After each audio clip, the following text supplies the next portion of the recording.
today I'm going to make some cupcake cookies. I call them cupcake cookies because I add a little frosting and sprinkles on top, just like a cupcake. However, they're just a shortbread cookie. Very simple recipe. It's butter, vanilla extract, sugar, and flour. That's it. No eggs, no baking soda, no, that's it. 4 ingredients. So today I'm actually doubling the recipe because I'm making some Christmas cookies for all my family. Well, not all my family. I got a lot of family. I'll be here for 3 weeks trying to do that. But my immediate family. I've got 2 cups of butter. Next thing I'm going to add is the sugar. So I'm going to beat this with the electric mixer on low, because you don't want it too fast, and you want to make sure that the butter gets churned, and you want this to be nice and creamy.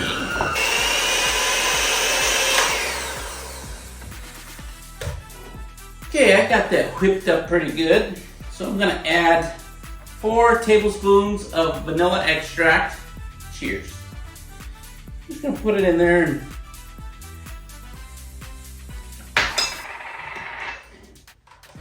put it back on low. Okay, so now that that's all whipped up really good, we're going to add some flour, a little bit at a time, not everything at once. We got 4 cups of flour here. And yeah, I'm just going to stir that in, get that going. And as I add more flour, I'm going to have to knead it. Not with my knees, but with my hands.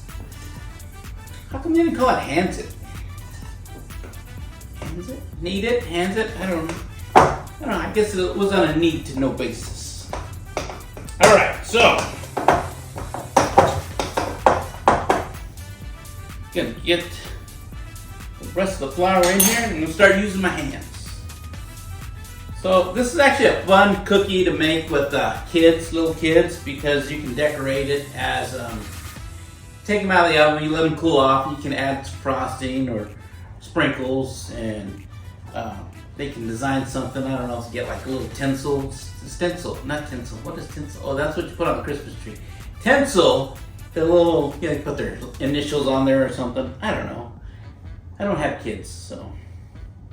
But I did stay at Embassy Suites one time. Man, my mouth is watering already waiting for these cookies to be done, because they kind of melt in your mouth, especially after you frost them, and then the next day, it's like, I don't know, they turn matte. It's like a magic cookie. It just turns so soft, and you bite into it, and it just melts in your mouth with the frosting, the butter frosting that I'll be showing you how to make in a second once we're done. One thing I did learn is that you don't want to add the frosting too soon. You give it a couple hours, or at least an hour to cool the cookies down, because then your frosting just kind of melts and runs all over the place. So a funny thing about these cookies, I was at work one day and I brought in some cookies, I think some snickerdoodles or something, mainly because I get a craving for something sweet, and I'll make a batch of cookies, and it's too dangerous for me to eat them all by myself, so I take them into work and give them to my coworkers. Well, one of my coworkers says, "Oh, have you ever made shortbread cookies?" And I was like, "No, I never made it." She goes, "Oh, I have a real good recipe." And I go, "Is that right?" I go, "Well, maybe we should have a cookie contest." And she goes, "Okay." Sends me an email within like a minute or two. "Okay, so how many cookies are we making? Who's going to be judging? Are we using frosting or not?" Or it's like this crazy. She wanted the rules and the breakdown and everything, and I was just joking. Yeah, but I had to put my money where my mouth was, and I think I won by a slight margin. But I think it was just being nice to her. No, I'm just kidding. She made some really good cookies, just different. The frosting was what put mine over the top, though. Now we've got the dough nice and solid. Gonna knead it a little bit more and add some flour. But first thing, I need to clean the counter because I need to roll these out so I can use my cookie cutter. So hold, please. Okay, so it's time to roll out the dough. I'm gonna add a little bit of flour to my countertop here. I like to use a counter. It's pretty. It's just pretty.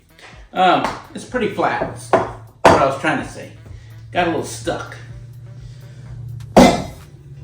So next thing I'm gonna do is gonna knead this up a little bit more, and then we're gonna flatten it out, roll it out, and we're gonna use a little cookie cutter to cut out the form of our cookies. All right. This is looking good. All right, I'm gonna add a little flour. Now that I've got it kneaded, add a little to this rolling pin has been in my family for, well, at least 50 years, probably longer than that.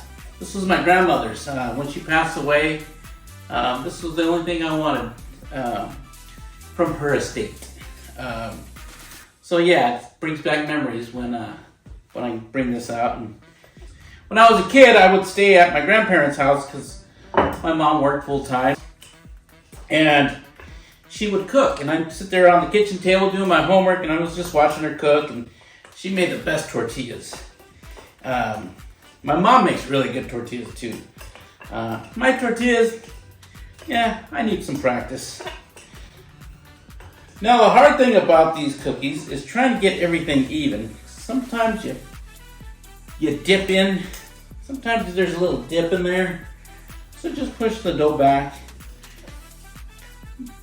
Take a good look at it and make sure it's all even.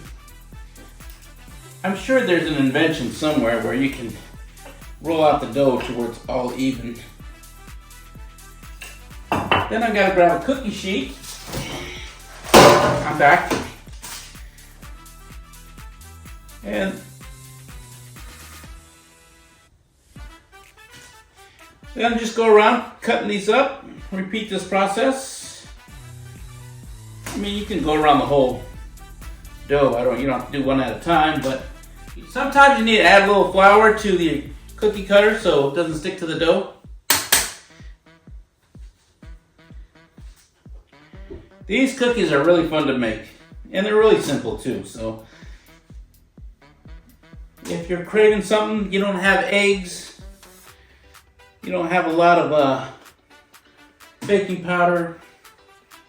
I mean, it's a shortbread cookie. You don't even have to put frosting on it. You can just eat it by itself. They're pretty good. One thing I forgot to mention is you want to preheat your oven at 350. The little bell went off just now. I was like, what was that? Well, the cool thing about these is they don't like dissipate too much because there's just butter and flour, so you can put more cookies on a cookie sheet.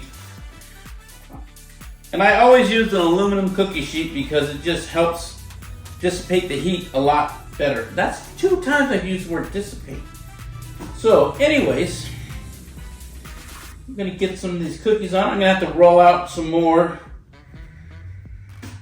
Whew.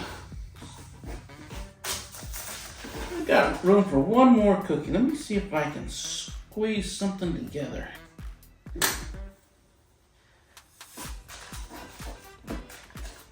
All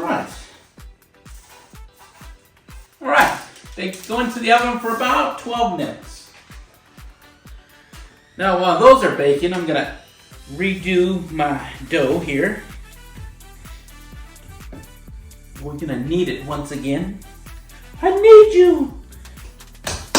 Kind of remember what they look like when you added them to the cookie sheet before. Very simple, very nice. Hey, how are you? You're baptized. Okay.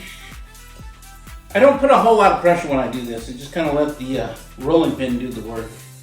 Grandma, do the work for me. Oh, that's not right. That's mijo, don't do that. That's what you would tell me. Don't make me do that. All right. Oh, gotta get another cookie sheet. There we go. That's for my homies. Oh, come on, baby. I know, that got a little deformed. I'm gonna put that back. All right, it's been about 16 minutes, 17 minutes, and I said 12 initially, and I forgot that these do take a little bit longer, but they should be ready to come out now. Now, instead of using a spatula to get each one of these out, I got my little parchment paper here, and cool. Gonna let them cool for about 2 hours, and then we're gonna add in the frosting. All right, now we're gonna make the frosting. The frosting, I've got 4 cups of powdered sugar.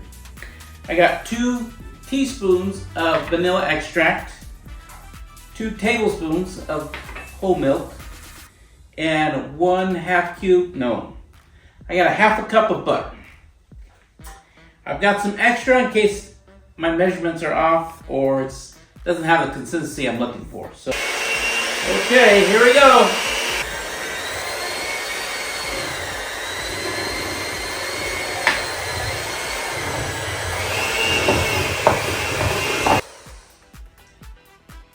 So this is the consistency we're looking for. It's really soft, spreadable. Delicious. All right, so the cookies have been cooled for a couple hours. Went and got something to eat, kind of clean myself up a little bit. And now it's time to frost the top of the cookies. This is a very slow process. Take your time, put on some soft music, relax. The fun part is going to be when you add in the sprinkles. So I'm just gonna complete this process in each cookie. Hopefully I have enough frosting. And if I do and I have leftovers, well, I'm gonna have fun with that too. So, just hold tight and I'll be right back to add the sprinkles. Just give you an idea of what those look like. A little frosting on there. All right, now the fun part. Just gonna sprinkle the sprinkles. I'm gonna sprinkle the sprinkles.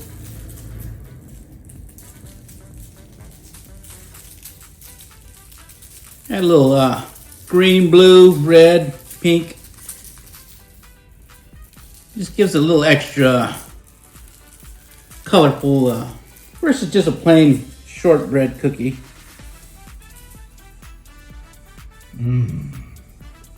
Tasty. Okay, so this is all done. I'm gonna put them on a separate plate and package them up tomorrow and give them away for Christmas. All right, I've got this cookie, this cupcake cookie. It's got frosting on it. I don't know if you can. It's not sticky. It's delicious. But for some reason, the next day, the cookie is so soft, and then the frosting just kind of blends into the crumbling of the cookie. And the cookie is so soft, and then the frosting just kind of blends together with the cookies so well. It's like eating a cupcake without the big messy stuff. Look at that. It's just take a bite here. Take a bite. Okay. There you go. You gotta make them. The frosting is the key.